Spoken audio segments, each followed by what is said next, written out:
corre Assis livre, penetra na grande área, procurou, atirou, Rasterinho, gol do Fluminense! Bom dia, boa tarde, boa noite, torcida tricolor. Aqui quem fala é o Gabriel Bernardes, conhecido por essas bandas como Doutor Bernardes. Eu estou aqui hoje mais uma vez com a missão de substituir o nosso ilustre Hugo Carvalho na apresentação desse programinha mequetrefe, esse podcast que é o É Proibido Remar. Tá? Aqui ao meu lado tenho três ilustres tricolores, três grandes comentadores do nosso programa de hoje. Começando por ele, que é da casa, a nossa voz da experiência, Eduardo Bulhões. Fala aí, Edu. Boa noite, amigos. Boa noite, companheiros de bancada, que ainda vão ser apresentados. Estamos aí para mais uma rodada de comentários a respeito da nossa maior paixão e especialmente hoje para aprender muito. Isso aí, gostei que não deu spoiler. E vou apresentar então agora o nosso primeiro convidado. Hoje temos a honra de ter com a gente dois grandes convidados que já participaram do É Proibido Remar. E o primeiro, não é nem convidado mais, né, cara? Já é o quinto Beatle, né? Já é o integrante da casa. É o nosso padrinho, Alexandre Vasconcelos. Fala aí, padrinho. Que isso, muito me honra essa apresentação, Gabriel. Olá, bom dia, boa tarde, boa noite para todo mundo que está ouvindo a gente, falar da nossa grande paixão e desse assunto que é legal, porque eu não vou dar spoiler também, mas já que o presente às vezes nos apurrinha, é bom pensar em longo prazo, pensar em futuro. Beleza. Esse spoiler até pode dar, porque provavelmente o ouvinte já leu no título do programa, né? É assim. verdade, é verdade. Mas tudo bem, a gente cria um pseudo-suspense. Apresentando então o nosso terceiro comentador, também já deu grandes participações aqui no É Proibido Remar, nosso camarada de arquibancada, que fica ali próximo da área de deficiente, Jonathan. Boa noite a todos os presentes, olá a todos e todas que estão ouvindo o podcast, é um prazer estar aqui novamente, e agora falando sobre um assunto aí que envolve muitas paixões, que muitas vezes as pessoas são levadas por sonhos assim, e é bom debater um pouquinho com os pés no chão, né? Beleza. John, eu esqueci teu sobrenome, Machado? Isso, Machado. Tá, então Jonathan Machado. A minha apresentação foi muito boa, não vou refazer não. Fica aí esse tropeço aí, esse ponto e vírgula já no começo do podcast. Vocês querem falar o arroba de vocês aí pra divulgar ou que se dane o ouvinte que procura depois? Que se dane, tá bom. Adivinha. Então, Vamos ver quem adivinha. Ou então faz o seguinte, procura lá o arroba É Proibido Remar, que certamente vai ter ali a indicação dos perfis aí nas redes sociais dos nossos convidados aí, especialistas da rodada. Antes da gente entrar em assunto sério, vamos fazer o seguinte, vamos falar, eu ia dizer giro de notícias, mas é uma notícia só. A notícia do momento é que o Fluminense fez uma proposta por Daniel Alves, né, lateral barra meia, barra qualquer coisa que ele quiser, né, da seleção brasileira, ex-São Paulo, e a notícia que corre por aí que o Fluminense está atrás desse jogador. Quero saber a opinião dos nossos comentadores, tá, sobre essa notícia, essa possível contratação, em todos os aspectos, assim, do investimento financeiro que o Fluminense vai fazer, do impacto que isso pode ter no vestiário, dentro de campo. Começando, claro, pela visita, que tem sempre prioridade. John, fala aí, qual a tua opinião sobre a possível vinda do Dani Alves? Então, eu acho que financeiramente, para começar, é bem ruim, né? Não é porque a gente se livrou de um salário um pouco pesado agora que a gente vai usar o dinheiro e usar mais ainda para um mais pesado ainda, né? Ainda mais numa posição que não é das mais carentes do time, né? Apesar da gente viver um momento na lateral direita que dá até vontade de contratar alguém para o lugar, né? Mas eu acho que custo-benefício ali tá longe de valer a pena essa contratação. Entendi, beleza. Então você acha que se o Daniel Alves viesse, seria para fazer ali a lateral direita no lugar do Samuel Xavier, que cometeu barbaridades hoje? Olha, a gente não joga nem com armador, né? Então, como é que a gente vai botar ele ali, né? Pois é. Eu acho que se ele viesse, né, a posição que ele entrasse é uma posição que a gente poderia estar utilizando, né? Mas eu concordo com você que o custo-benefício provavelmente não vai valer muito a pena, não. Padrinho, fala aí, qual é a tua opinião sobre essa notícia aí da proposta pelo Daniel Alves? Acho que tudo depende do valor. Eu não acho também que ele, mesmo se ele for dos mais caros do elenco, é tão custo-benefício perdido, pensando até em médio e longo prazo. Ele é um cara que, bem ou mal, agrega tecnicamente, no mar de cegueira do futebol brasileiro ele voa, e é um jogador muito acostumado a ganhar. Eu acho que esse tipo de jogador, num vestiário cheio de menino, ele deixa legado. Ele vai ter. Ele pode cumprir. Se ele vier com essa cabeça, ele pode cumprir o papel assim como o Fred cumpre hoje. De orientar o menino que tá meio que caindo de produção, tá oscilando porque é normal. É um cara que pode trazer uma coraça, pode trazer uma experiência legal. Fora ser um nome conhecido, um nome que as pessoas temem. Jogador retém muito isso de respeito. É um jogador que é respeitado quando tá em campo. Agora, como é que vai escalar? Como é que vai ser colocado em campo? Se o Marcão vai ter repertório para usá-lo? Não sei. Mas eu não descartaria se for dentro de um patamar ali próximo, no máximo, do Fred. Se for nesses valores que estão especulando aí em fontes não muito confiáveis, não é nem para cogitar, né? Pois Mas é. se for num valor no nosso teto ali, vá lá. Uhum. É uma oportunidade. Ah, entendi. E eu tenho acordo com você, cara. Eu só não sei assim, se eu consigo vislumbrar a possibilidade dele vir por menos do que está sendo cogitado, né? Porque o rombo que ele deixou no São Paulo já era muito mais do que se cogita no Fluminense hoje, né? Então, assim, concordo que depende do valor, mas acho muito pouco provável que a Também questão acho. aí do custo-benefício, como o Jonathan bem colocou, aí se equilibre para uma situação que vamos dizer, o benefício supere o custo, né? Agora vamos matar essa charada e saber qual é a verdade. Doutrina a gente agora, Edu, por favor. Qual que é a verdade sobre esse assunto?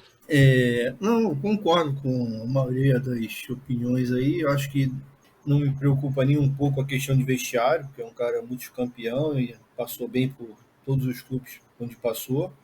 O X da questão realmente é o lado financeiro, né? Se ele aceitar vir por um valor que se enquadre ali na nossa folha de pagamento, nas despesas futuras, eu acho que tem muito a agregar. Jogue onde jogar, né? E é isso. Não muito falar, não.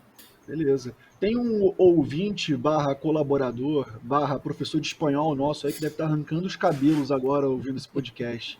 Ouvindo o pessoal falando que Daniel Alves pode agregar ao elenco.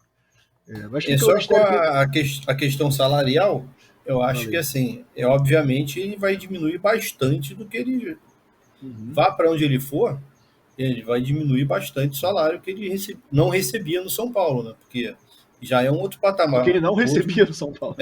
Já é um outro patamar. Ele não está vindo da Europa para jogar no Brasil. Ele está vindo de uma temporada ruim no futebol brasileiro e vai jogar em outro clube brasileiro. Então, com certeza ele receberá menos. Vai pesar muito para ele jogar no Rio, né? Eu acho que para quem quer ir para a seleção e ficar no Brasil, tem que jogar no eixo Rio-São Paulo. Então acho que isso pesa. Tudo bem que, tipo assim, se o Inter parece que entrou na jogada. O Inter é um clube que dá visibilidade também para ir para a seleção, beleza. Mas morar em Porto Alegre, morar no Rio de Janeiro, dá uma pesada, né? Ainda mais para um jogador do perfil dele, assim.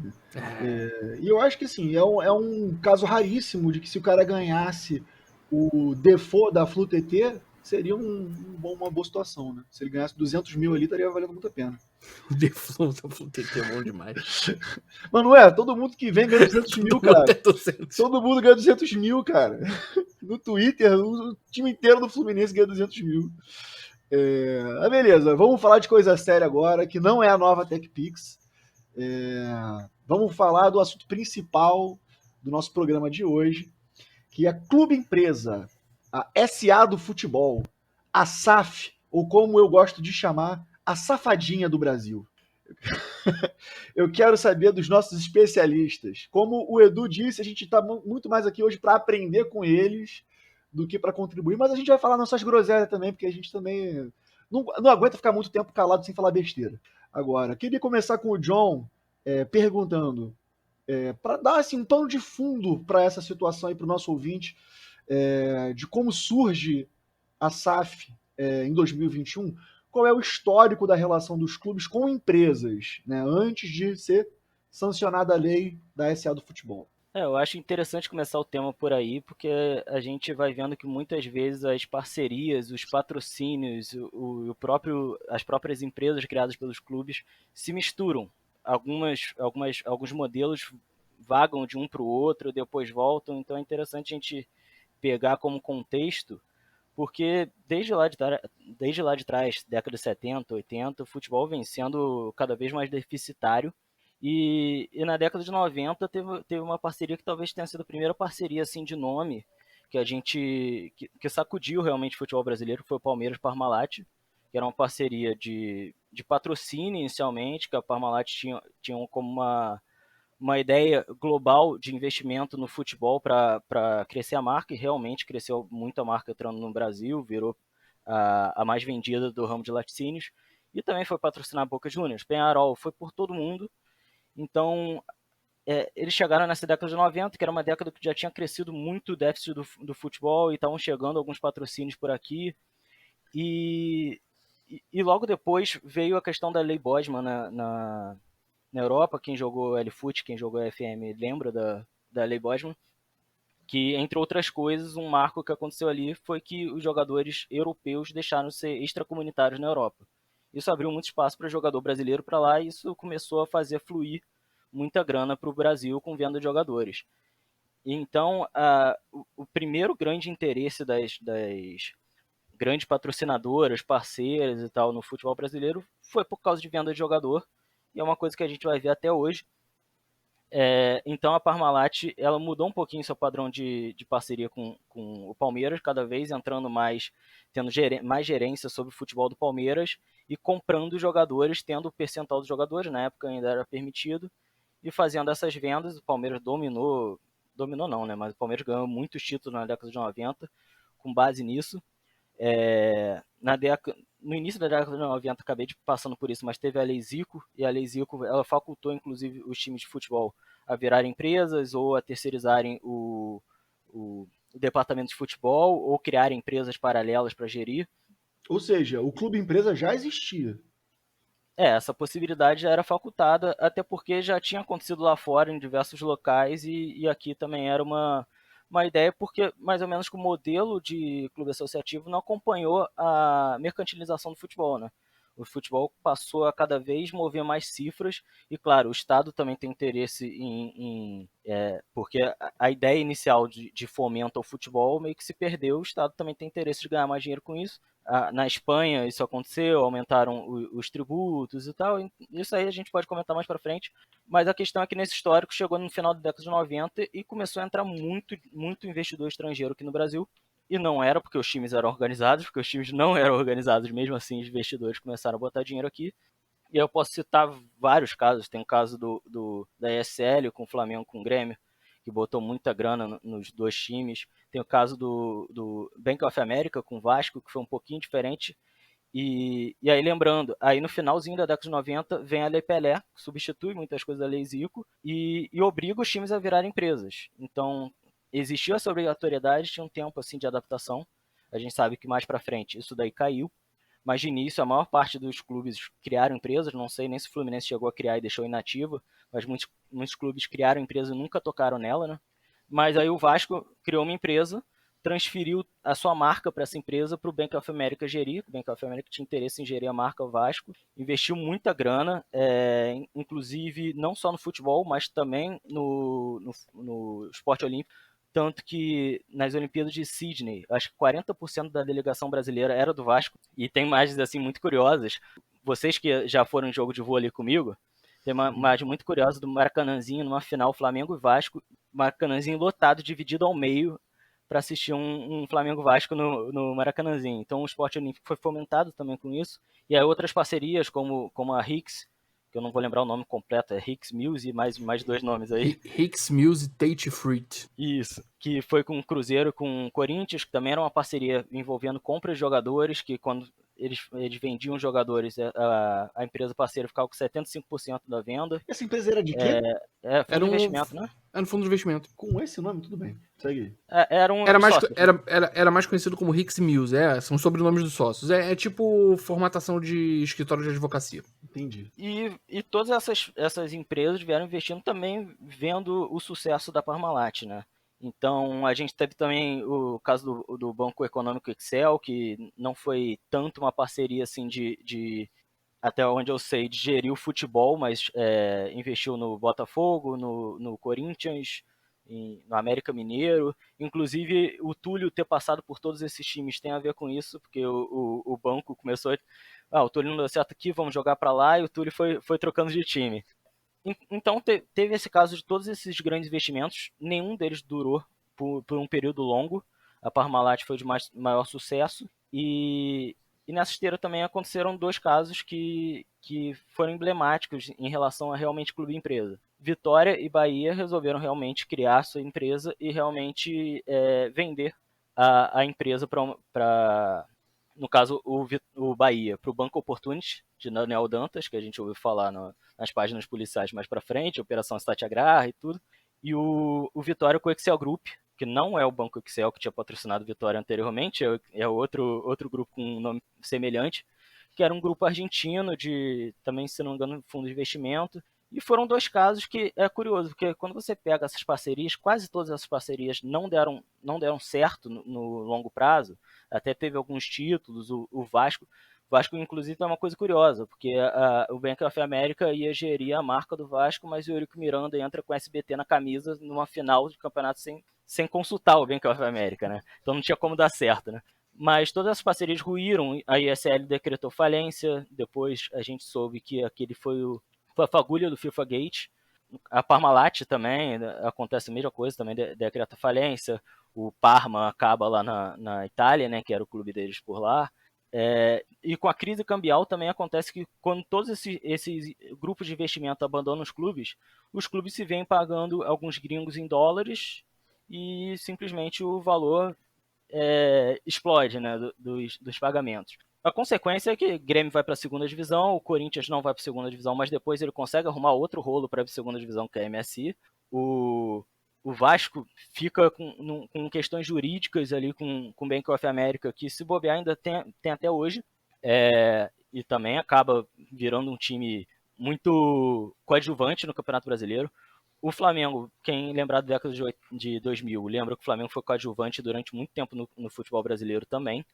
E todos esses times acabam se ferrando um pouquinho. Só que Vitória e Bahia se ferram mais, porque no caso, como eles venderam uma parceria na sociedade para o Bank Opportunity para o Excel Group, quando o Excel Group vai à falência com toda aquela questão argentina e quando também não dá certo a parceria do Banco Opportunity, esses 2 clubes se veem falidos, se veem na Série C e se veem ainda sem o comando do futebol. Então foi um processo que demorou muito mais. O Bahia rompeu, se não me engano, em 2006, então rompeu bem depois de quando assinou, que foi na virada do século. E se tem um lado bom, é que o Bahia aproveitou para reformar todo o seu estatuto para impedir que algumas coisas voltassem a acontecer. Então essa é a base que faz o Bahia ter voltado depois da primeira divisão e ter se estabilizado. O Vitória até hoje não conseguiu. Até hoje o Vitória ainda está reformando seu estatuto.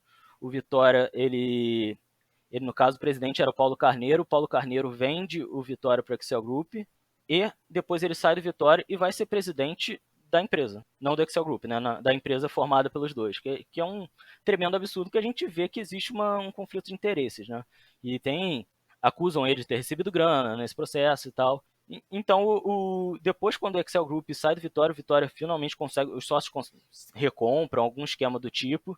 O Bahia conseguiu passar as dívidas da empresa, conseguiu passar as dívidas para o clube e fechar a empresa. Depois disso tudo, você vê que o Vitória voltou a ter o Paulo Carneiro de presidente recentemente, e se não me engano, esse ano que ele consegue tirar ele finalmente do clube, e o Vitória ainda está em processo de reformar seu estatuto para conseguir se livrar desses problemas que aconteceram lá atrás. Então a gente vê aí um monte de casos de clubes que fecharam essas parcerias que em alguns momentos eram muito semelhantes à questão do clube empresa, o formato de investimento era muito semelhante. Todos eles foi mais ou menos a mesma coisa, a empresa começou a perder interesse e começou a minguar o dinheiro. Então, só que no caso do Bahia, a empresa começou a minguar o dinheiro porque o Bahia não conseguiu acesso e tal, e simplesmente o que acontece?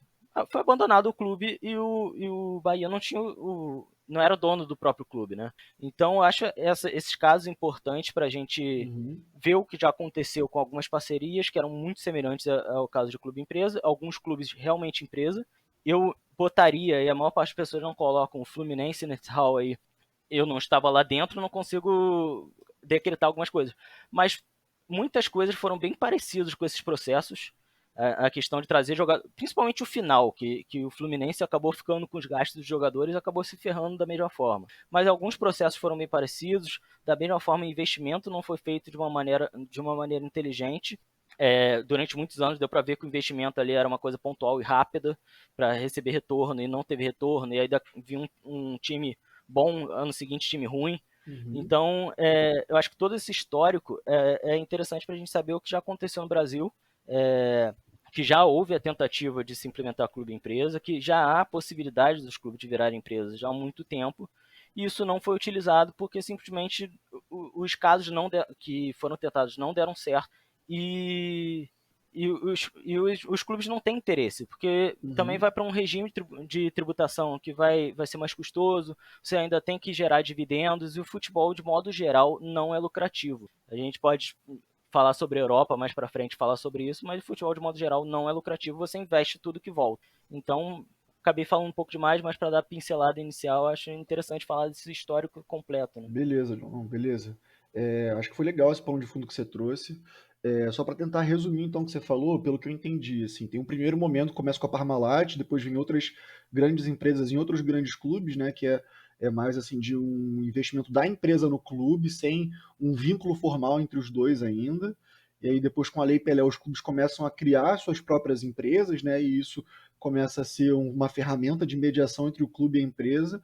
E o auge disso tudo aí foi os casos de Bahia e Vitória, que venderam suas empresas e depois tiveram toda essa treta aí, que o Vitória ainda está meio embolado nisso, para se recuperar do fracasso que foi essa experiência nesse período aí de participação mais, vamos dizer assim, presente das empresas no futebol.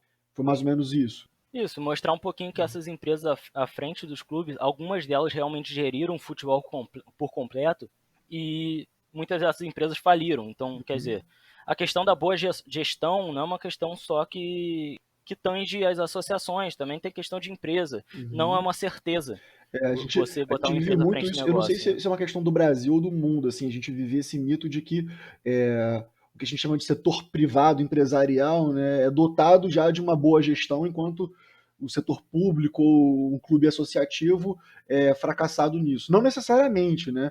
É lógico que tem profissionais formados em gestão que podem ter boas práticas, mas não é porque você vendeu para o setor privado, que você vendeu para um capital de fora, que automaticamente um clube ou uma empresa vai ser bem gerido.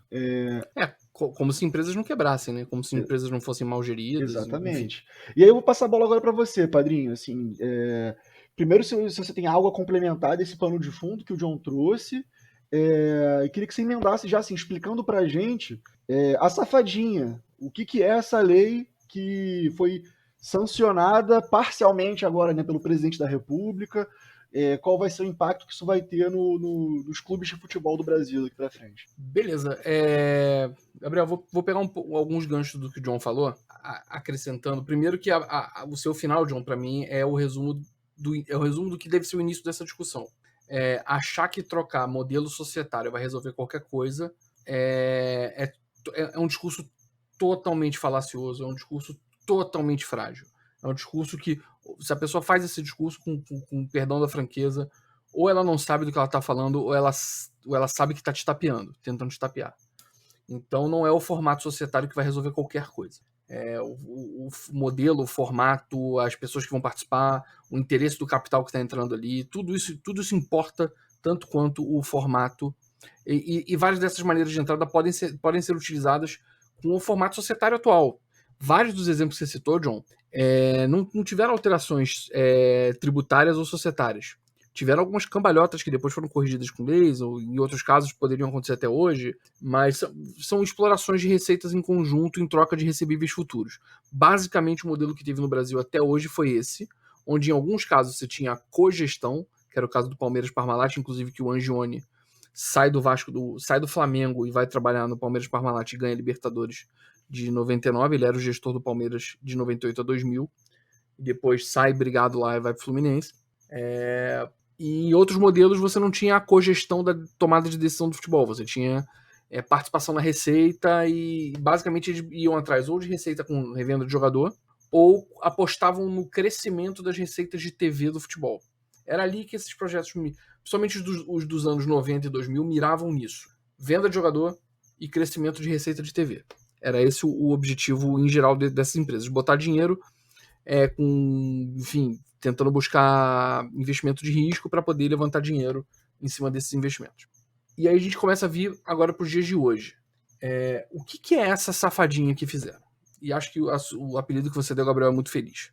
Porque ela foi inspirada, em tese, no modelo do que a gente chama de sociedade autônoma desportiva ou sociedade autônoma do futebol, que é o modelo que rege hoje o futebol português e espanhol, onde você cria dentro da lei da SA, da sociedade anônima, uma perna com algumas questões específicas de esporte. Por quê? Porque o esporte de alto rendimento ele não tem os mesmos objetivos de uma empresa normal, mesmo nas SAs europeias. Não necessariamente é um negócio para gerar dividendo, como o John falou. Então as leis ali são feitas para que se haja os mecanismos de investimento, de financiamento, de controle, sem a necessidade de se buscar a lucratividade pela lucratividade. O desempenho esportivo tem o seu lugar, em alguns casos com uma tributação especial ou uma tributação com alguns detalhes especiais nesses países. O que foi feito aqui no Brasil é que foi feita uma adaptação à la brasileira das coisas, e na hora de chegar na parte tributária, o projeto de lei em si tinha algumas questões de um regime tributário mais suave e que iria crescendo gradativamente ao longo dos anos, até chegar no patamar das empresas normais. Algumas regras de recuperação de sociedades, o famoso regime de recuperação judicial, RJ, mas numa condição especial, porque você precisa ter uma empresa há 2 anos, por exemplo, rodando, para ele entrar em RJ. E na sociedade autônoma do futebol, na nossa safadinha, não, você já pode ter, porque ele considera que o CNPJ anterior, né, que era o de regime associativo, ele conta já para essa perenidade da instituição, então ela pode entrar em RJ no momento que ela virar SA. Só que, por uma orientação do ministro Paulo Guedes, na hora de passar essa lei em Brasília, o Bolsonaro vetou os artigos de facilidade tributária. Então ele tornou a lei simplesmente pouco atrativa para investidores. Se você vai botar o dinheiro no futebol, vai correr o mesmo risco tributário de uma empresa normal, sem nenhum regime facilitador, apenas o regime de recuperação judiciária a seu favor, você basicamente matou a utilidade dessa lei. Ela não tem utilidade. Ela não tem utilidade hoje. Sem regime tributário especial, ela não tem utilidade. A única utilidade que ela está tendo nesse momento, eu vou usar esse gerúndio de propósito, porque pode ser transitória, é que Botafogo e Cruzeiro estão olhando para a regra de recuperação judicial como uma analogia cabível às entidades associativas. Ou seja, mesmo sem virar empresa, eles querem usar o regime de recuperação judicial para poder partir para como se fosse um grande... Porque a gente ouve muito torcedor tricolor a gente ouve muito ao longo dos anos sobre ato trabalhista, que é basicamente uma fila de credores de direito trabalhista que se organiza um parcelamento para você pagar conforme pode. É o que os clubes buscam com a recuperação judicial. Fazer uma grande fila de credores sem ter que liquidar totalmente o clube, sem ter que vender todos os ativos e todos os atletas, porque a recuperação judicial pressupõe que você precisa manter a empresa ativa, gerando receita para essa receita poder pagar os credores, obviamente com uma intervenção judicial, um controle maior do judiciário sobre o funcionamento dessa empresa em recuperação. Então, diria que a única utilidade são as empresas que querem usar a ferramenta hoje de RJ para poder se refinanciar em momentos de caos como Botafogo e Cruzeiro. Fazendo uma ressalva já, que por conta a nossa última alteração de estatuto no Fluminense foi a alteração cabo a rabo, um novo estatuto, foi de 2001. A gente tem algumas reformas de estatuto, como por exemplo a do sócio futebol, mas em 2001, na reforma ainda no Código Civil anterior, o novo Código Civil veio depois em 2002, o Fluminense inseriu um dispositivo para conversão do Fluminense em SA, caso fosse votado pelo Conselho. Sabia-se que ia ter a lei que o John falou, que ia ter uma cambalhota para mudar na Lei Pelé, mas a Lei Pelé teria essa exigência e não quiseram se comprometer na época com essa alteração, então criaram um dispositivo onde caberia ao Conselho Deliberativo puxar a discussão de uma mudança para SA. Então já existe esse dispositivo hoje no Estatuto do Fluminense, independente da lei da Sociedade Anônima do Futebol. A questão é que tributariamente não faz nenhum sentido. Beleza. Então, Gabriel, acho que em resumo é isso. Beleza. Edu, você tem algo para perguntar aí para os especialistas ou até para contribuir aqui com o debate, já que você possui de toda a sabedoria aí desde a fundação do Fluminense que você experienciou? Então, eu perdi boa parte da fala do John, acho, por causa do Conexão. Eu vivi essa época aí de Palmeiras, Flamengo e Vasco, né, com esses investimentos milionários. e com o Palmeiras fazendo um melhor uso, e o Vasco e o Flamengo nem tanto, né?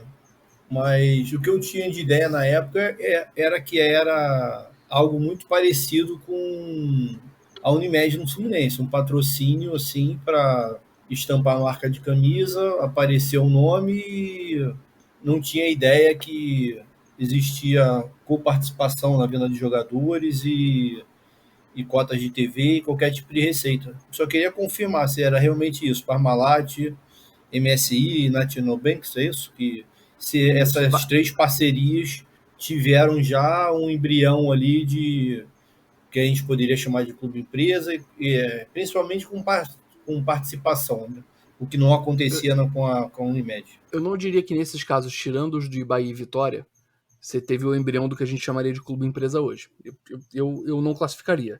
Eles eram parcerias, eram parcerias que buscavam ganhar dinheiro em cima da sua capacidade de geração de caixa, com TV e com o jogador. Em alguns casos até tinha bilheteria, mas a maioria era TV e jogador.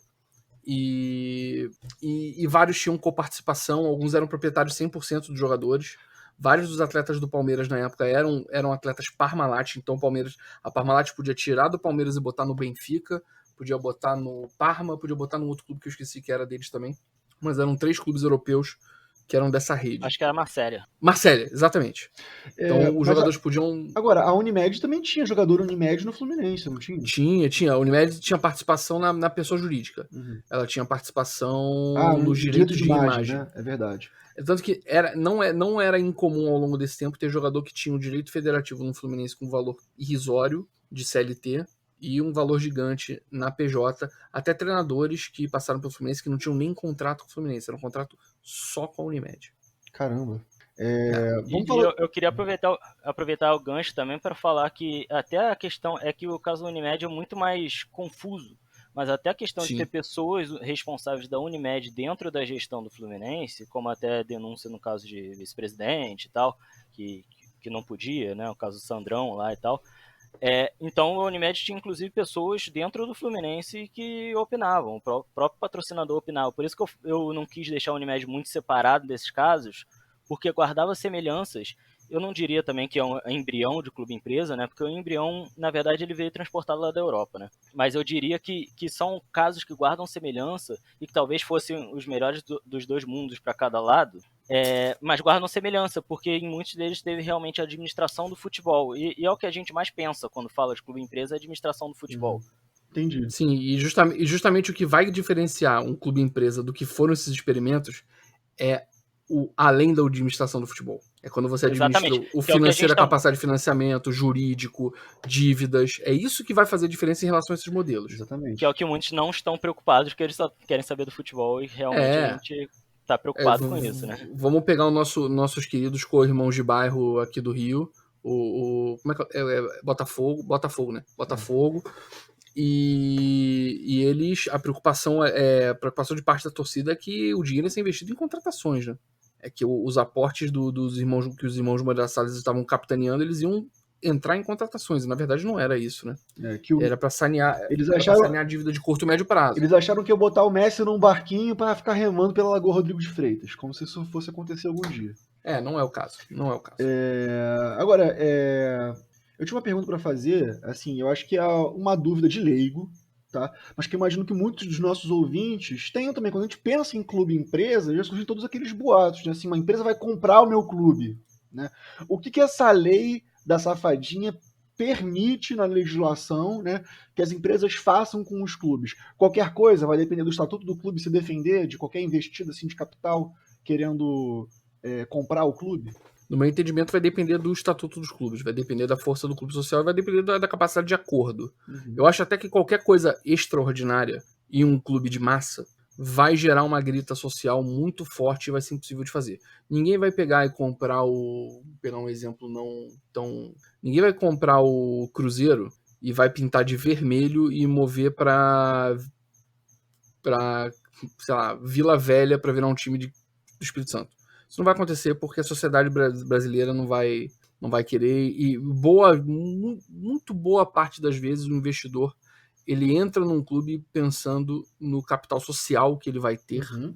no trânsito social, na importância geopolítica, no que a gente chama de soft power, né, que é o poder suave, é a mesma coisa Sim. em larga escala do Paris Saint-Germain, do Manchester City, onde governos e entidades, ou Abramovich no Chelsea, eles compram um clube não pelo clube em si, mas pelo trânsito social e status e abertura de portas que esse clube pode dar para esse dono. Vou dar um exemplo bobo, tá, Gabriel? Qualquer vice-presidente do Fluminense, por mais que a pasta dele seja inútil, se ele ligar para um gabinete em Brasília e falar assim, eu sou vice-presidente do Fluminense, ele marca uma reunião com o ministro. É fato, qualquer time grande, qualquer vice-presidente, qualquer cara com esse tipo de cargo tem esse tipo de trânsito, que dirá um dono de clube. Ainda mais do Fluminense, né? Que tem um túnel secreto que leva ao Palácio Guanabara, né? Sim.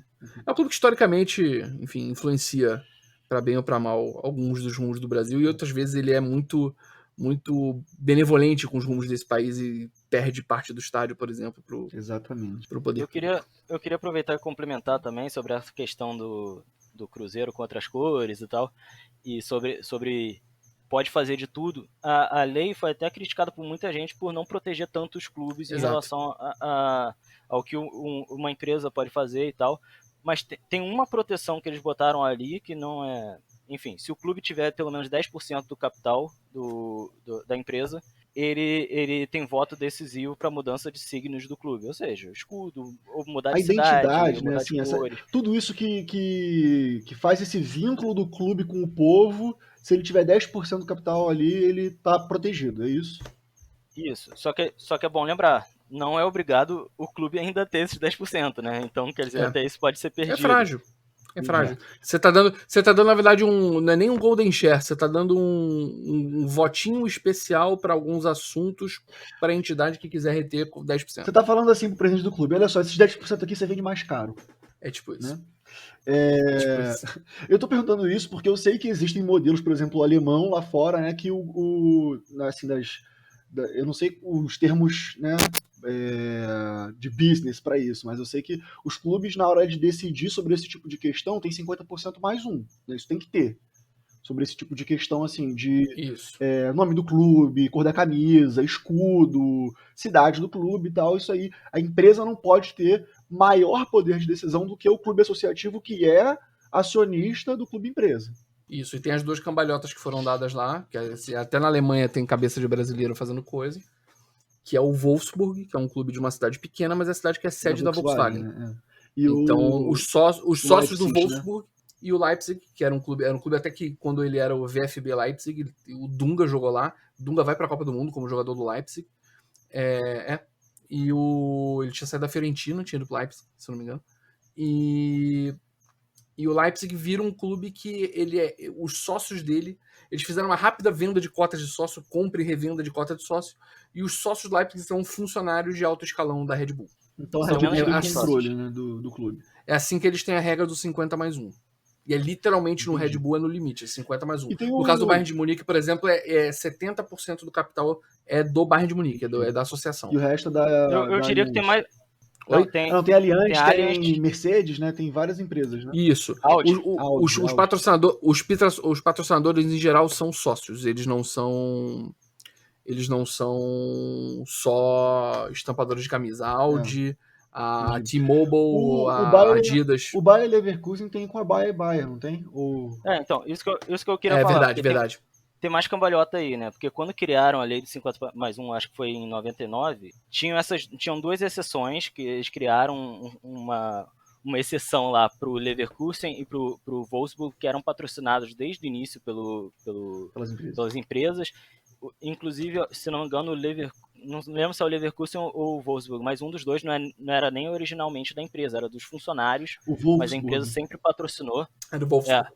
E aí, no caso, fizeram isso daí... do campo de pelada dos funcionários da fábrica da Volkswagen. Muito louco, né? Mas, tipo, a Volkswagen sempre incentivou, sempre patrocinou. Então, acabou acontecendo isso. E aí, eles criaram um dispositivo que, se não me engano, tinha que ter 30 anos de patrocínio interrupto da empresa para a empresa poder ter mais de 50%. E aí, surge essa pedalada aí do Leipzig. E também tem dois outros casos. Tem um outro caso que conseguiram, que foi do Hoffenheim, que eu não sei dizer exatamente, mas teve protestos recentemente Sim. Porque a comunidade alemã, ela trata o clube de uma forma que é única na Europa e que aqui você pode ver, assim, tipo na Argentina, sabe? Mas é uma questão, tipo, social mesmo, dos caras querendo intervir no clube. A questão também de torcedor participativo é muito grande lá. Então, Entendi. todo mundo odeia o Leipzig, todo mundo odeia o Hoffenheim, porque o Hoffenheim veio do nada com mecenas lá botando um monte de grana. E ainda tem outro caso de exceção que, na verdade, foi uma briga que se deu, porque o Hannover tinha um patrocínio, eu não vou lembrar agora o nome do patrocinador, mas existia um tempo, e esse patrocinador tentou na marra passar assim, olha, eu patrocino há mais de 30 anos isso aqui, então eu tenho direito a ter mais de 50%. E ele forçou, houve uma longa briga entre esse patrocinador e a estrutura societária, né, os torcedores, e os torcedores ganharam a queda de braço até que o cara desistiu, mas foi uma longa briga, quer dizer, até aí você vai ter uma empresa tentando burlar esse sistema de 50+1. Entendi. Edu, você tem mais alguma pergunta ou contribuição para fazer? Eu tenho mais perguntas para fazer, mas se você tiver aí, pode fazer na frente. Eu tenho momentos curiosidades. Ótimo. Você sabia? Não, eu queria saber assim, se algum dos dois conhece a história do Figueirense recente, o que aconteceu, e também da Tombense, né? Porque é um dos maiores clubes do Brasil em matéria de contratação. Se tem alguma coisa já de clube empresa nele, como é que funciona? O John, você quer falar de algum dos dois? O que você preferir falar, eu posso começar pelo Figueirense, apesar de eu não ter tanto conhecimento, mas o Figueirense foi aquele caso de terceirização do futebol, da parte de futebol, né? E que deu super errado, os caras não conseguiram planejar e deu ruim. E não foi só lá que aconteceu isso. Paraná Também Clube tem também. um outro caso. O cara vai Série B agora. O Criciúma tem um caso parecido. E vou aproveitar para botar outro aqui, apesar do Edu não ter falado. Tem um caso recente de clube empresa, que é o Botafogo de Ribeirão Preto, que também foi um caso que deu super errado, que eles estão brigando até hoje para rever o clube. O cara, na verdade, tinha mais interesse no estádio, então ele tinha participação sobre o aluguel de lojas do estádio, ele conseguiu alugar a loja do estádio para ele mesmo, por outras empresas que ele tinha. Então o Botafogo de Ribeirão Preto, que é um clube, pô, cidade, tem muito torcedor local ali. Tem os caras clássico, estão come lutando para fogo. reaver o clube tem um tempinho. E os caras estão lutando por isso. O Tombense, na verdade, é um clube empresa, né? Ele, na verdade, é uma consequência daquela proibição da FIFA dos empresários terem percentual, né? Ele até já existia antes, tá? Se a gente lembrar, quando a gente contrata o Souza e o Cícero e o Soares em 2007, eles eram do Tombense. Eles eram do Tombense alocados no Figueirense, eles saem e vêm emprestados pro Fluminense. E ao longo do tempo, o Fluminense teve uma série de jogadores que foram Tombense em algum momento, ou saíram do Fluminense e foram pro Tombense.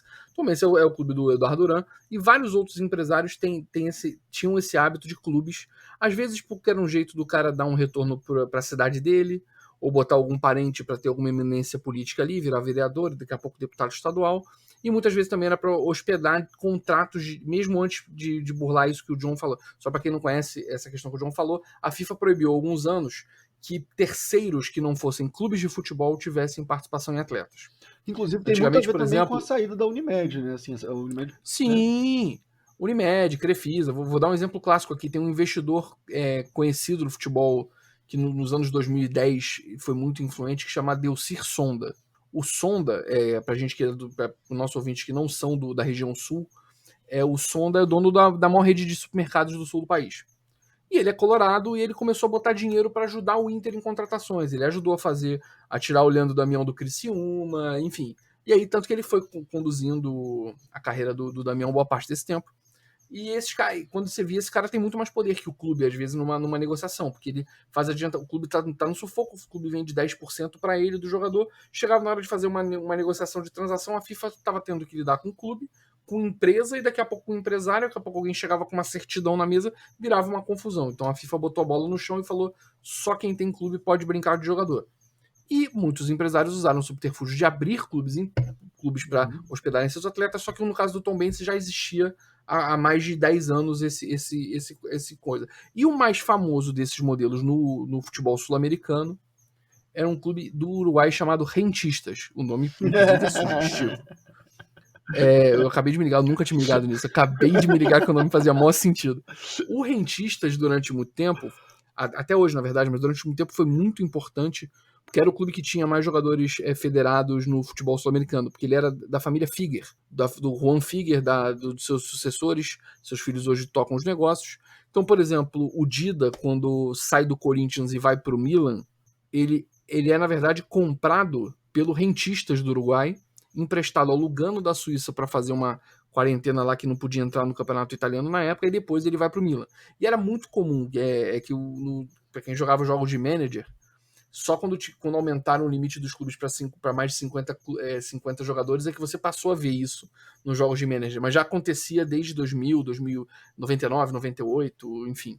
Caramba. Então é uma realidade uma realidade muito antiga, cara. Muito antiga. E assim, pra pergunta que o Edu fez também, a gente tem alguns poucos casos de clubes e empresa que tem dado certo. O Cuiabá é um exemplo, eu acho que talvez seja o grande case de sucesso, né, do Brasil no momento. Porque não é um caso de um Bragantino que foi comprado pela Red Bull, é um clube que tem uns empresários lá do clube que botaram dinheiro do bolso e estão na Série A, né? Sem história nenhuma no futebol. É uma visão inteligente, porque o cara pegou um lugar que tem se você pensar como negócio, assim, o cara fez um mapeamento estádio, de né? oportunidade, tem um estádio, uma região muito populosa, com uma boa... uma elite com um bom poder aquisitivo, geograficamente está centralizado, um monte de latifundiário, está ali no cinturão do agronegócio, uma facilidade de deslocamento pelo continente muito tranquila. Uhum. Cara, era uma oportunidade. Você entrava, se eu não me engano, ele entrou na terceira, não tinha nem quarta divisão estadual na base, se não me engano, era segunda ou terceira. Então a escada para subir era baixa, o investimento ele foi sendo moderado, mas de novo, esse cara não tem retorno financeiro em cima disso ainda. Uhum. Ele provavelmente tem uma agenda que é a mais comum do futebol mundial, e é bom a gente ajudar aqui a desmistificar essa visão de que investidor, em geral, nos grandes clubes europeus, ele bota dinheiro para tirar dinheiro. Ele bota dinheiro para valorizar aquela propriedade, aquele clube, e ou ganhar dinheiro na revenda desse clube para algum outro cara que queira brincar de futebol, ou porque ele tem interesse no trânsito político. Ele quer se consolidar como uma liderança, ele precisa circular naquele país. Uhum. Então, por exemplo, uma lei de clube-empresa séria no Brasil, acompanhada de um resgate de relevância econômica do país, o país realmente se portando como um player na América do Sul e na América, ou até voltando a ter, como durante muito tempo a gente teve uma influência sobre o mercado africano.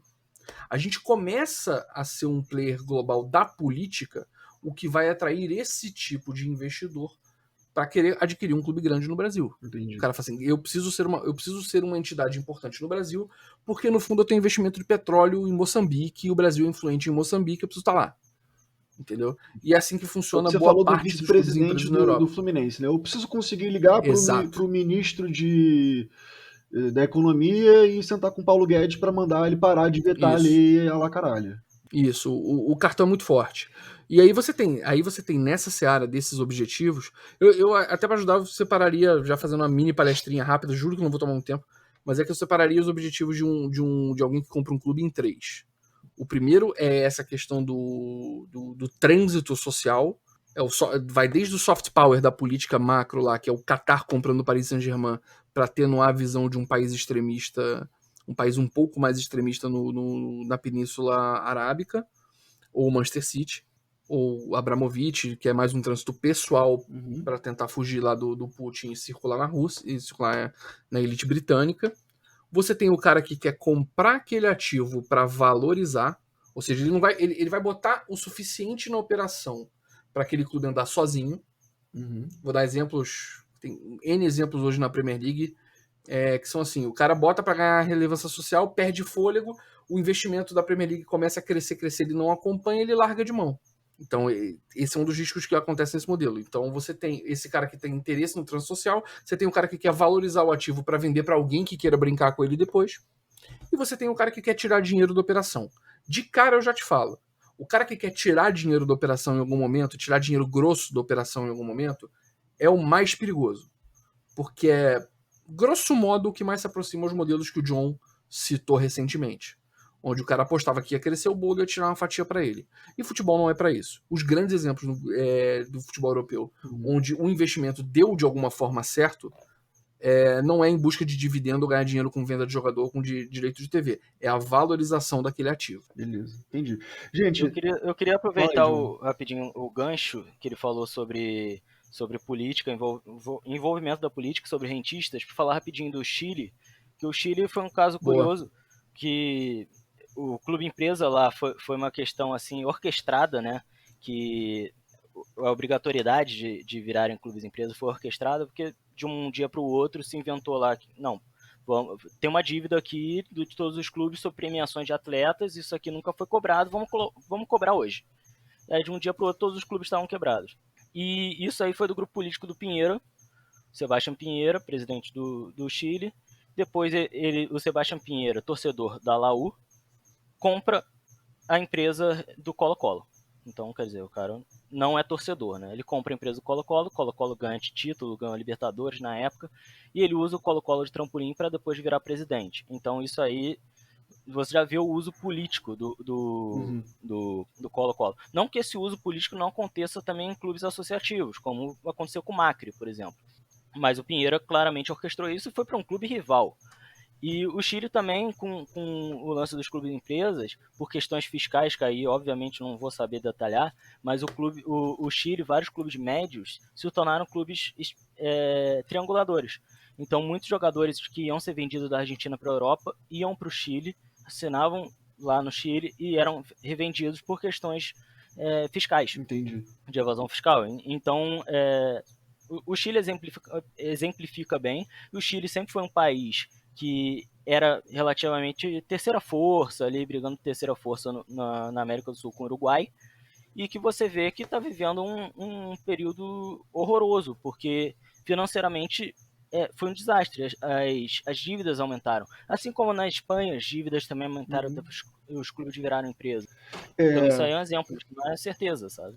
Não, acho que Pois é, esse modelo é confuso, né, cara? Porque repara que a gente já está discutindo aqui na América do Sul exemplos de clube, onde você muda a lei e aí acontece uma bolhazinha entre os clubes. Quando, na verdade, a gente como torcedor, às vezes a gente se enviesa nisso, mas muita gente que entra no futebol também se enviesa nisso.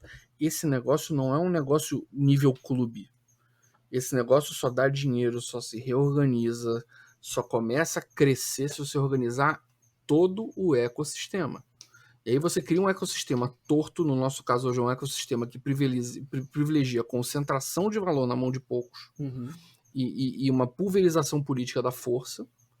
Se você botar numa condição desigual desse, players entrando para comprar clube, você só... Cara, pode ser até que o Fluminense dê bem, pode ser que o Fluminense, um investidor no Fluminense, tipo um Citigroup, compre o Fluminense, e o Fluminense vai virar um dos top 3 do Brasil, mas pode gerar um abismo no futebol brasileiro gigantesco. E agora, a gente vai ficar ao sabor dessa sorte? Ou a gente tem que repensar o sistema de organização como um todo para daí sim entender que tipo de investidor que a gente pode atrair ou não, ou que tipo de investidor a gente pode atrair para a Liga, e a Liga fortalecer os clubes nos seus modelos societários atuais. Então, Legal. a discussão não pode ficar no raso, entendeu? Acho legal você Ela falar tem que ser isso, mais Padrinho. profunda. Legal você falar isso porque eu acho que a gente falou pra caramba já, assim, da história, assim, do contexto do clube empresa, até das questões atuais no Brasil e fora do Brasil. E eu acho que tá ficando um programa top de linha, assim, com tanta informação que a gente está colocando aqui para jogo.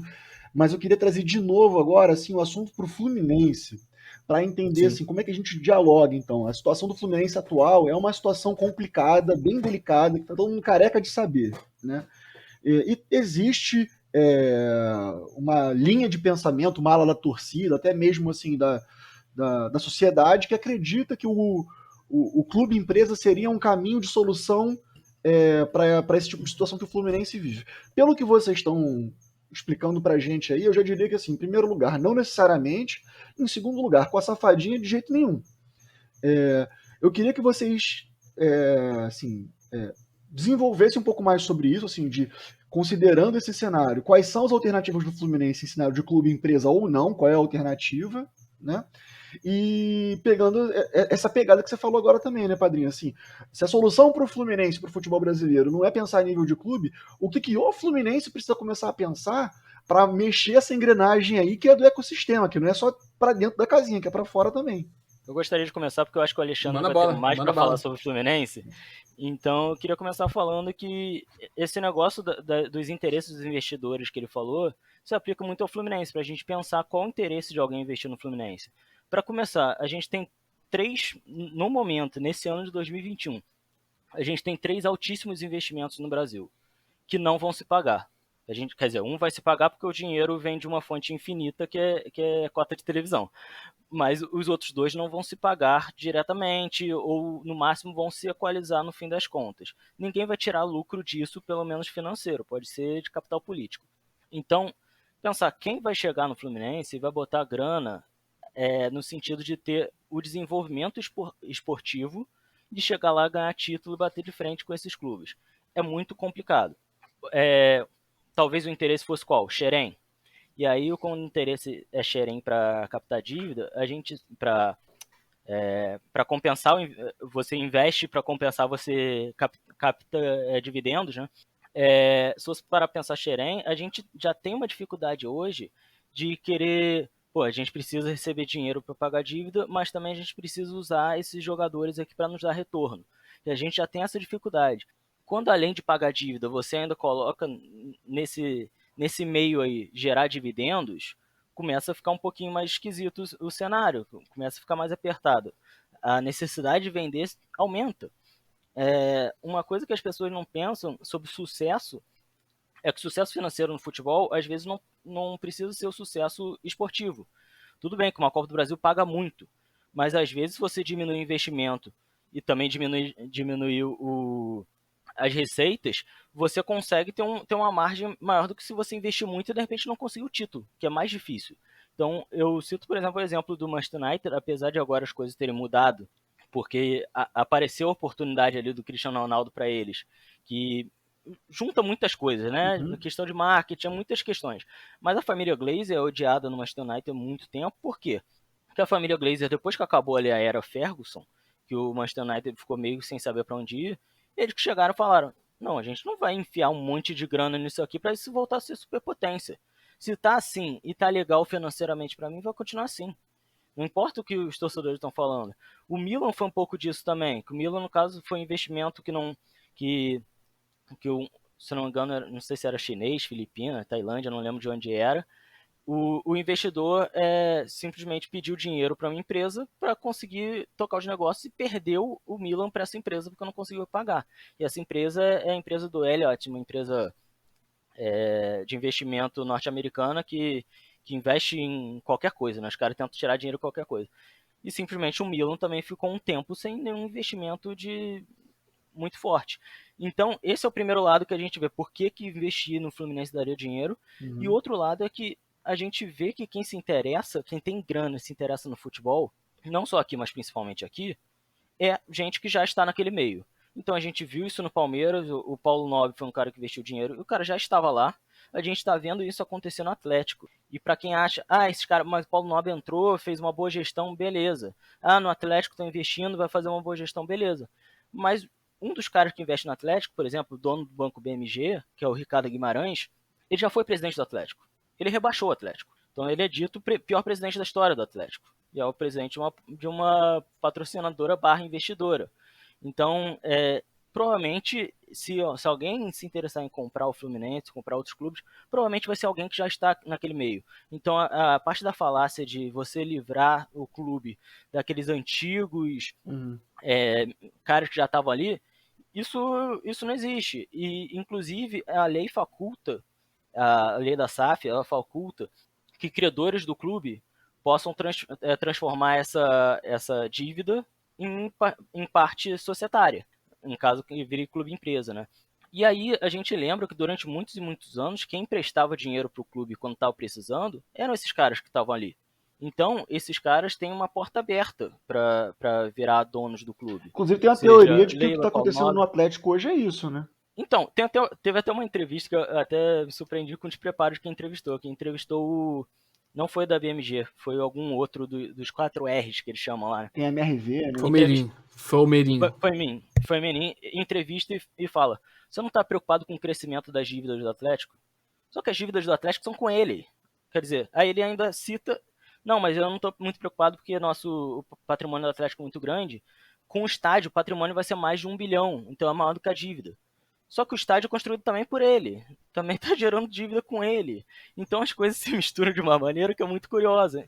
Então esse cenário é interessante para a gente analisar, pensar tanto o que faria alguém investir no Fluminense, quanto quais seriam os interesses por trás disso, seja políticos, a gente também tem ex-presidentes aí que viraram senadores lá em Minas, prefeitos e tal, os interesses políticos, e também todos esses interesses que eu citei, de jogador, o soft power que o Alexandre falou, todos esses interesses que existem por trás, qual vai ser realmente o que vai fazer alguém querer investir no futebol brasileiro? Entendi. E teve uma coisa que vocês falaram de como o Fluminense, você falou como o Fluminense pode se organizar.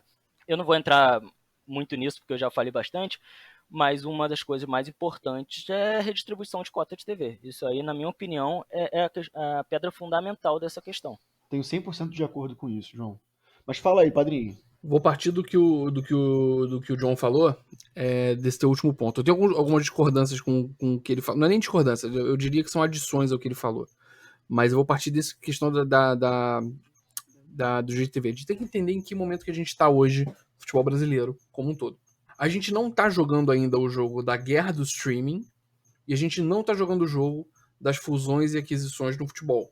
A gente está, sim, nesse momento, numa das partes mais importantes dessa brincadeira, que é preparar o terreno. A gente está preparando o terreno para o que vai acontecer nos próximos 10 anos no mercado de entretenimento como um todo, e aí é importante a gente começar a dar um zoom out. De começar a entender o jogo todo do que está acontecendo no mercado de mídia e entretenimento, que isso reflete no futebol. O Fluminense tem que ser protagonista na discussão dos direitos de TV. Ele tem que entender o lado bom que a discussão do direito do mandante traz e combater o lado ruim, que é a fragmentação. O Fluminense tem que brigar a todo custo para que a venda seja centralizada em liga e que o direito do mandante realmente faça valer com que cada entidade presente na mesa tenha voto peso 1. E aí fazer sua articulação política rápida e contínua, relacionamento com os clubes, para poder mapear os humores e as vontades, porque a gente tem um risco grande de criar 2 grandes grupos nesses direitos de TV. E para mim a grande crítica que eu faço à lei do direito do mandante. Porque muita gente fala assim, parte do séquito que bate palma para tudo que é feito nesse país compra o discurso que a lei do mandante é a lei da Europa, a lei dos Estados Unidos. Não é. Não é. Não é. Em alguns países existe a prerrogativa do mandante, mas existe algum dispositivo, ou na lei ou em prática de mercado, que rege a centralização dos direitos. No caso da Espanha, para você ter ideia, a espanholização surge por causa dos direitos fragmentados. A coisa fica tão feia que o rei faz um decreto real em 2015 e manda parar com a brincadeira, vender centralizada em liga. O que aconteceu? A redistribuição de cotas começou a ficar mais equilibrada. Barcelona e Real Madrid ainda estão muito na frente, mas só o reequilíbrio já permitiu com que o Atlético de Madrid ganhasse um pouco mais de fôlego, com que outros clubes voltassem a brigar. A gente teve pela primeira vez uma final da Copa do Rei, Real Sociedade e Atlético Bilbao. Real Madrid e Barcelona não chegaram na final. Se eu não me engano, eles não chegavam à final. Um dos dois não chegava à final, sei lá quantos anos. Então, a gente está no momento de preparar o terreno. Aí vamos olhar para Fluminense. Tirando todos os nossos problemas, vamos olhar o que seriam nossas fortalezas. Levando em conta que, para pensar em dólar e em euro, nesse exato momento, a nossa dívida é barata. A gente está falando que a nossa dívida é 150 milhões de euros. Nossa dívida é barata. Para investimento sério, a nossa dívida é barata. Mas vamos lá. Nós temos hoje um dos melhores trabalhos de base do mundo, reconhecidamente. Talvez os jogadores não performem. Talvez a gente não tenha revelado nos últimos 10 anos. Talvez só o Marcelo, como um jogador que quebrou a bolha e virou um dos melhores do mundo na sua posição. Mas muita gente avalia a categoria de base não pelos outliers, né, pelos jogadores muito fora de linha. Eles avaliam pela capacidade de você gerar fluxo médio de atletas de bom nível e fluxo médio de venda desses atletas. E nisso a gente é comprovadamente um dos clubes mais sólidos. Um bom indicador era a quantidade de jogadores formados em Xerém jogando a última Champions League, né? Esse era um dos clubes do mundo que mais contribuíram para os elencos da última Champions League. Isso. E se você abrir o horizonte e pegar mundo árabe e China, por exemplo, você vai aumentar. Você vai aumentar essa participação em ligas economicamente relevantes na circulação de valor através de compra e venda de atleta. Isso é um valor que o Fluminense tem. Outro valor que o Fluminense tem, marca. Não com aquela baboseira de vender camisa e a marca... Cara, é uma marca relevante com uma história, uma marca reconhecida continentalmente e uma marca que tem valor. Você está no Rio de Janeiro. O Fluminense é um clube do Rio de Janeiro. Quando a gente for discutir, se o futebol brasileiro evoluir a um nível de discussão de soft power, de grandes players querendo circular na sociedade brasileira, estar no Rio de Janeiro tem valor. e estar no Rio de Janeiro com o Maracanã na mão tem um baita valor. Então eu diria que em termos de equity que o Fluminense entrega para um investidor que precisa de posicionamento, precisa de relevância na sociedade, estar no Fluminense com a nossa marca, com a nossa categoria de base, no Rio de Janeiro, no Maracanã, nós somos um clube forte para ser adquirido num modelo bom. Então temos valor sim. E já vou botar de cara, eu descartaria por completo qualquer investidor que tem o objetivo de tirar dinheiro no curto prazo. Qualquer investidor que quer dividendo ou quer já ganhar na frente em venda de atleta e tal, a não ser que o investimento de cara compense muito. O cara vai zerar a dívida do clube, ainda botar um dinheiro para montagem de elenco, mas em compensação, os primeiros 100 milhões de venda de atleta vão ficar com ele e ele garante que vai sustentar o fluxo de caixa do Fluminense por 20 anos. Beleza. Numa dessa, pode até ser, com os riscos de que o mercado sempre, a cada 10 anos, ele dá um salto de proporção. Por isso que muitos desses casos, como por exemplo o Berlusconi na Itália, chegou uma hora que ele ficou sem fôlego, porque enquanto a brincadeira era de centenas de milhares de dezenas de milhares de euros, ele jogava. Quando virou centenas de milhares e chegou perto da casa de bilhão a cada 2 anos, ele parou de ter cacife para jogar. Então, nesses saltos, se tem alguém que salta muito e puxa o mercado, você desestrutura o resto da pirâmide, que é o que está acontecendo mesmo sem modelo de clube empresa, está acontecendo no Brasil agora. A bolha inflacionária de Flamengo, o caso dos Merim, dos 4Rs no Atlético Mineiro e o Palmeiras, eles desequilibram todo o mercado brasileiro, como o Fluminense ajudou a desequilibrar o mercado brasileiro numa escala bem menor no começo da década. Mas vamos lá, avançando. O que está acontecendo hoje no tabuleiro mundial dessa discussão? O John falou de um nome en passant, mas é um nome que é importante a gente ter na cabeça, que ele falou o Grupo Elliott. O Grupo Elliott é um grupo que comprou o Milan na Itália, é um grupo americano, é um fundo Não tradicional. Comprou, ganhou, né? Oi? Ganhou. Porque os caras tinham dívida com eles e eles acabaram ganhando, caiu no colo deles. Isso. Mas o que é o fundo Elliott? É um fundo, é um private equity americano. Ele pega dinheiro de pensionista, o dinheiro da sua aposentadoria, de sua previdência privada, fundo dos policiais de Nova York, investe esse dinheiro. E é um fundo que investe dinheiro não para tirar dinheiro da operação, no caso do futebol. Eles entenderam o jogo do futebol, eles botam dinheiro na operação para transformar aquilo ali num ativo melhor. Eles estão pensando na revenda do Milan e não em tirar dinheiro da venda do Rafael Leão, entendeu? Vários players americanos já começaram a se envolver no futebol, não só comprando clubes, mas adquirindo direitos de transmissão internacionais, às vezes fora dos Estados Unidos. Hoje, vários dos brokers de direitos internacionais, por exemplo, para a Ásia, são americanos. E eles têm dinheiro hoje dentro da UEFA e dentro da FIFA. Então, o dinheiro americano, o dinheiro mainstream americano, eu não estou falando de Hicks Mills, de fundos tortos, ou de um percentualzinho lá dentro do Bank of America que um especulador vendeu ali dentro, um PowerPoint. Alguém falou assim, dá para ganhar dinheiro com especulação de atleta. Aí o cara foi lá e investiu no Vasco. Tô falando assim, o mainstream do mercado americano de private equity e mercado financeiro em geral entrou no futebol. E hoje uma das grandes fronteiras inexploradas que tenha volume de audiência, volume de pessoas, volume de possibilidade de gerar massa crítica consumindo futebol é Brasil. Hoje o produto mais desvalorizado na prateleira disponível para alguém botar dinheiro e organizar é Brasil. E o que está acontecendo hoje em todo esse mercado? Todo esse mercado de private equity e financeiro está correndo atrás de ativos de entretenimento como um todo, para fazer combos, para fazer encaixes verticais e de otimização de escala. Por quê? Porque a moeda do século XXI não é dados, como se dizia, dados é um meio, não é o petróleo, a moeda é atenção. Onde estão os olhos das pessoas, vai estar o dinheiro. Por isso que tem uma porrada de startup que o caixa dela é negativo há 15 anos e o equity dela, o valor da ação dela, só sobe, porque ela mobiliza uma quantidade de atenção abissal das pessoas. E o entretenimento ao vivo, o esporte, ele continua sendo quente, e nessa guerra da batalha do streaming, das empresas de streaming comprando e vendendo direitos, a transmissão do jogo vai ser sempre o carro-chefe, mas os conteúdos auxiliares vão ser importantes. Então, eu acho que sim, vai ter investidor batendo na porta, fazendo fila para comprar clube brasileiro. Primeiro por causa desse movimento do entretenimento e da mídia americana vindo comprar ativos aqui.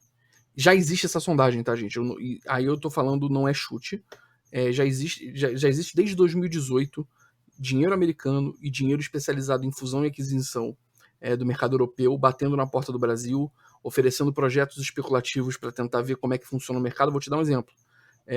O Avaí fechou em 2018 com uma empresa chamada BlackBridge, um projeto de criptomoedas. A gente esteve muito, muito próximo de fechar esse projeto no Fluminense.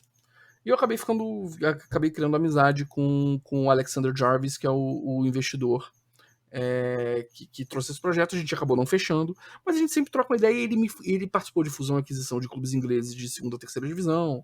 Ele era muito próximo de sheiks árabes que queriam... Ele trabalhava com fusão e aquisição de petróleo. Aí o sheik virava pra ele que comprava poço de petróleo na Nigéria e falava assim, me compre um clube de futebol na Inglaterra. Aí ele achou o mercado e começou a trabalhar nesse troço. E ele fala que o mercado tá olhando o Brasil desde 2018. Então, assim que a lei estiver mais organizada, já tiver uma clareza maior da liga, vai ter uma corrida para comprar clube brasileiro. Isso é certo. E o Fluminense vai estar no topo da lista. Por quê? Tem clubes que vão estar tão resolvidos financeiramente naquele cenário de momento que não vão ter interesse em ser vendidos. Vou dar um exemplo. John citou 2 aqui. Flamengo e Atlético Mineiro. Agora, beleza, vai ter uma corrida, vão ter interessados sérios, a gente vai entrar no ringue de discussão de entretenimento do mundo. Afinal de contas, não sei se vocês acompanham, mas vale acompanhar, o movimento de fusões e aquisições no mercado de mídia é muito grande. A gente não se preocupe, vocês não vão assinar players de streaming, 20 players de streaming nos próximos 10 anos. Isso tudo vai virar combo ou isso tudo vai virar fusão e aquisição. E vai acontecer a mesma coisa com as ligas. E vai acontecer a mesma coisa com os proprietários de clube. Vai ter uma verticalização imensa desse mercado no mundo inteiro. Isso já está acontecendo. Por isso que a Disney está 15 anos comprando ativos de entretenimento para poder se fortalecer para essa discussão agora. Então é um movimento que a gente vai ser inserido, queira a gente ou não. A questão é, na hora do frigir dos ovos, com esses ativos que a gente falou aqui, essas capacidades de interesse que o Fluminense pode gerar, estando bem posicionado no direito de TV, vamos dizer, entre o 6º e o 8º clube em divisão de direito de TV, ou talvez até melhor que isso, numa divisão mais equilibrada de liga. Se bater alguém com uma lei de SA que permita um regime fiscal melhor, uma recuperação judicial mais justa e uma proteção à identidade do clube. Vamos dizer assim, todo cenário tá bom. Quando chegar o capital aqui, você venderia uma participação do Fluminense? Para essa pergunta ser boa, a gente precisa fazer esse dever de casa todo.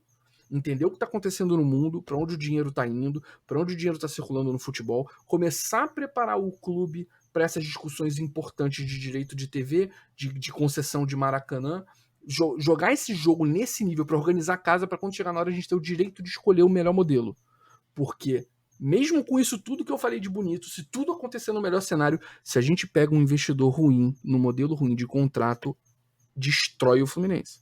Então a gente precisa estar pronto para escolher se a gente vai continuar como sociedade sem fins lucrativos, mas de repente fazendo uma parceria de inteligente, usando base de direitos de TV, fazendo de repente uma empresa do futebol dentro de sociedade onde a gente tem uma participação, ou vende o controle acionário boa parte, enfim. A gente tem que ter o direito de escolha do modelo, mas a gente precisa estar forte o suficiente para não ficar refém de ter que vender para qualquer um. A gente não pode deixar chegar no isso que vai definir o nosso esteiro. De vender o Fluminense como se fosse um moleque de Xerém, né? Não pode, como a gente vende hoje, não. A gente tem que vender o Fluminense, como o clube grande europeu, como o Dortmund tá vendendo ou não vendendo, escolhendo não vender o Haaland. Uhum. Tem que ser nesse nível de maturidade. Então, assim, Alexandre, só pra gente fechar, porque, assim, por mim a gente ficava a noite inteira falando sobre isso. Viajei. Não, virou palestrinha. Mas assim, cara, tudo que você e o John estão falando aqui, eu acho que é conteúdo de altíssimo nível, e por mim ficava mais tempo ainda, porque eu ouviria um podcast desse facilmente, lavando uma louça, entendeu? Fazendo minha série na academia, que uma vez por mês eu vou lá pra fazer e tal, bater o ponto. Eu acho que o conteúdo tá excelente, só que é importante a gente já encaminhar para fechar, claro, pelo planejamento mesmo do nosso programa. Mas assim, pelo que você tá me dizendo, eu acho que assim, o dever de casa do Fluminense vai virar empresa e vender para investidor ou não, é organizar a casa para a gente começar a olhar para a organização do ecossistema futebol brasileiro, né? Assim, o Fluminense precisa ser protagonista e pioneiro na organização de uma liga, ou o que quer que seja, que vai negociar direitos de TV, receita de TV e streaming de forma coletiva e mais igualitária. Porque a gente já está muito atrás nessa corrida, né? E cada ano que passa a gente fica atrás, mais difícil fica de alcançar quem está na frente. É isso, Gabriel. E aí que tá. Tudo isso que a gente falou aqui nessa última parte, inclusive essa sua fala que fecha bem o assunto, isso precisa estar no radar de quem quer ser candidato a presidente do Fluminense. Uhum. Queira ter ideia de clube empresa ou não, porque o jogo é o mesmo. Você precisa saber para onde o dinheiro está indo. Você precisa organizar a casa, Maracanã. Você precisa organizar a casa, dívida, discussão de direitos de TV com inteligência, sentando com os caras da Globo, com os caras de qualquer player de mercado, com Google, com Apple, com todo mundo, com as empresas que são especializadas como Live Mode. Sentar com essa galera no mesmo nível, sentar com o Flamengo no mesmo nível que o Flamengo tem hoje. O Flamengo hoje tem gente grande lá dentro.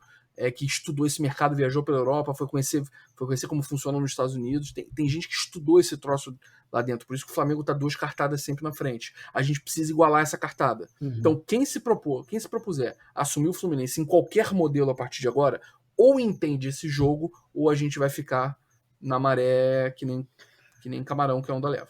É isso aí. Ainda bem que Mário Bittencourt nos ouve, é um ouvinte assíduo do podcast É Proibido Remar e certamente está fazendo aí as suas anotações da aula que foi esse episódio. Agora vamos passar para a parte final do nosso episódio. Vamos falar do momento do nosso tricolor na temporada. Começando por ele que está muito calado, né? Estou sentindo falta de ouvir a voz dele. Edu, fala pra gente qual é a verdade sobre o momento do Fluminense na temporada de futebol 2021. Eu acredito que dentro das nossas possibilidades, dentro da realidade do Fluminense atualmente, o momento é bom, assim. E não vai aqui, quem me conhece mais, nenhum sentimento de apequenamento do clube, nem nada disso. É só uma leitura da realidade, realmente. Eu acho que a eliminação da Libertadores foi muito frustrante, porque ali, sim, a gente tinha a exata noção que dava para chegar um passo a mais na frente, né? A Copa do Brasil, cara, assim, você vai para um jogo daquele. Se fosse um jogo só contra o Atlético Mineiro, nessa diferença que existe hoje, a gente iria com uma esperança muito maior. Mas você vai com um segundo jogo na casa dos caras, tendo perdido o primeiro. É óbvio que você acredita, porque você é Fluminense, você quer vencer, você vai para o bar beber com os amigos, mas você sabe que a dificuldade é muito grande. Eu acho que o Fluminense insistiu no Roger até onde pôde, e talvez até um pouco mais, né? Porque eu teria mandado ele embora na derrota do Criciúma, a diretoria quis bancar um pouco mais, prevendo o passado que não aconteceu. Se muita gente, se tivesse mandado antes, talvez tivesse na semifinal da Libertadores. Por outro lado, a gente podia também ter caído no grupo da morte. Então, assim, é uma discussão que não faz muito sentido, né? Mas é isso. Acredito que o jogo de hoje, a gente está gravando depois do empate contra o Cuiabá, e eu vi uma evolução maior ainda no trabalho do Marcão, que independente dos resultados positivos, no jogar da equipe eu não estava vendo muito. Acho que o time hoje criou mais e tal. Aconteceram alguns erros pontuais ali na defesa que nos custaram os 2 pontos, mas o time não perde há muito tempo, né? Então isso já é um ponto positivo demais. E vamos buscar essa vaga na Libertadores de novo, porque só ganha quem disputa. A gente precisa estar lá todo ano disputando e conhecendo os bastidores da Conmebol e fazendo política com aquela galera, porque sabe que isso é importante também. E é isso aí. Domingo, 16 horas contra o Bragantino, buscar esses 3 pontos para já entrar no G6. Isso aí. John, fala um pouco aí da tua visão do atual momento aí do Tricolor. Eu acho que essa eliminação para o Atlético era esperada não só pela primeira partida, pelo momento do Atlético, mas eu não consigo trazer toda aquela esperança da troca de técnico no momento específico, nas partidas seguintes à troca de técnico. A gente viu o Marcão ano passado fazendo um excelente trabalho e a gente viu que nos primeiros jogos tem aquela dificuldade. Então eu já esperava, na verdade no Brasileiro eu nem esperava que emendasse essa sequência boa, mas transição de técnico é sempre isso. Eu espero que ano que vem a gente consiga ter um técnico do início ao final, manter a base, a gente sabe que parece que vai manter, né? Renova o contrato de todo mundo, mas a fase eu acho que é aquilo, tá dando pro gasto, é o que tem. O Marcão ainda tá fazendo as suas mudanças, está testando jogador aqui, testando jogador lá, já fez suas mudanças, vai fazer ainda mais até achar o certo. Eu não acredito em em trabalho de curtíssimo prazo, né? Então eu acho que esse trabalho ainda vai se azeitar, como diria Ronald Gaúcho, mais para frente. Mas o início tá dando certo, né? Espero que termine assim também, que a gente consiga ir para Libertadores. Eu acho que até ali quarto lugar dá pra gente beliscar, hein?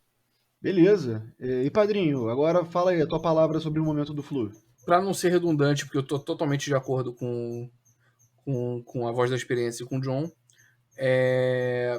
se a gente parar de cumprir essa meta de chegar ao Guinness Book dos Records de pênaltis por temporada e parar de ter tantas falhas individuais defensivas, se a gente reduzir a incidência desses acontecimentos, a gente vai para a Libertadores. Acho que o momento é esse, o futebol brasileiro nivelado do médio para baixo, isso facilita um clube de investimento. Ainda hoje o Fluminense é um clube de investimento médio, a gente precisa chegar na Libertadores de novo para a gente dar mais um saltinho de investimento ano que vem e continuar nessa recuperação.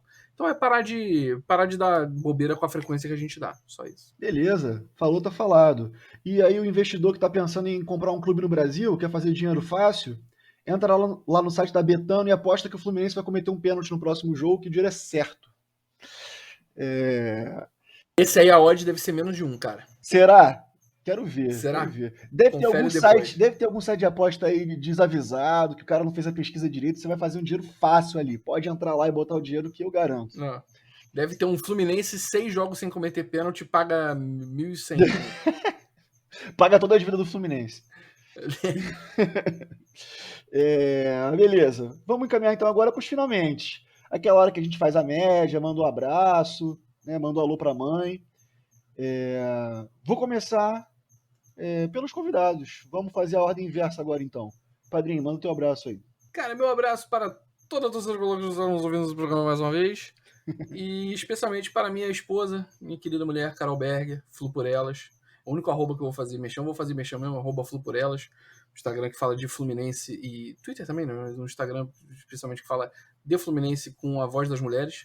E essa é a minha mulher que me faz o homem mais feliz do mundo e me faz ser ainda mais cabeçudo e idiota com o Fluminense, porque eu não tenho mais aquele fenômeno da pessoa que te traz pra razão.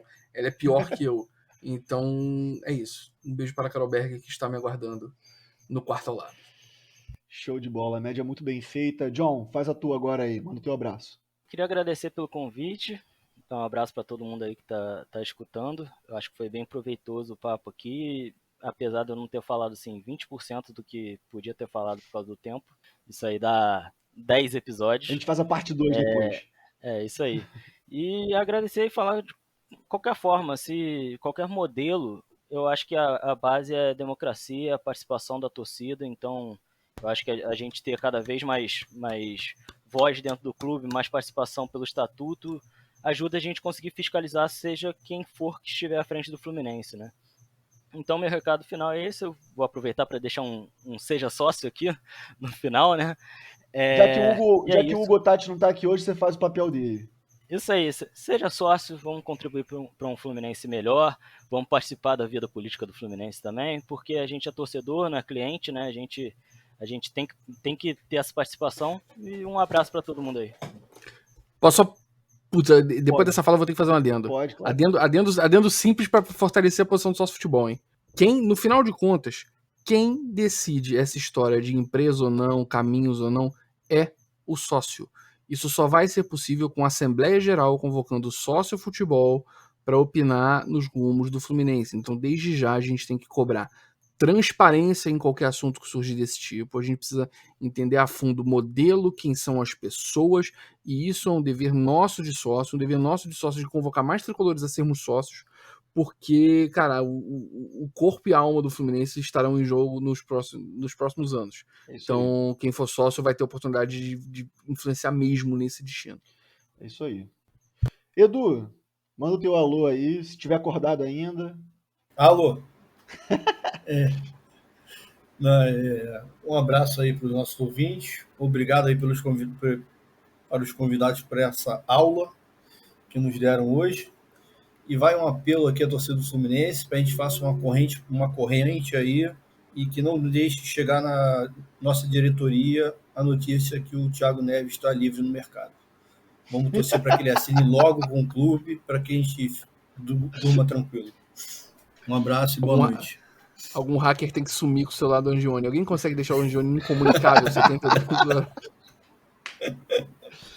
Pô, essa era boa mesmo. Bom, e eu, Gabriel Bernardes, Dr. Bernardes, me despeço do meu camarada, a voz da experiência, meu irmão de arquibancada Edu, dos meus ilustríssimos convidados, padrinho Alexandre, John, irmão ali da regiãozinha ali perto da área de deficiente, e o meu abraço ao John se estende também a todos os camaradas da Fluminense Antifascista.